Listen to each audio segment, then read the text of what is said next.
আসসালামু আলাইকুম ওরহমতুল্লাহি বারাকাতুহু।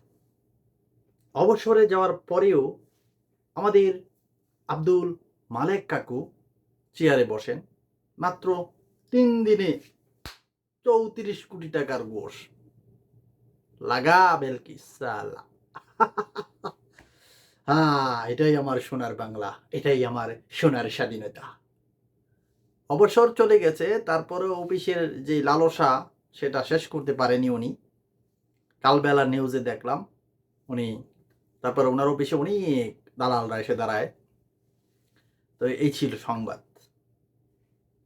চলে যাওয়ার পরে মাত্র ৩ দিনে ৩৪ কোটি টাকার ঘুষ খাইয়া দিছে। অভিযোগ উঠেছে। তো এখন আপনি বলেন তো, এই সোনার বাংলা, এই ঘুষখোর কবে বন্ধ হইব? আপনারা একটু কইন। এই ছিল এই কাকুর সংবাদ। ভালো থাকবেন।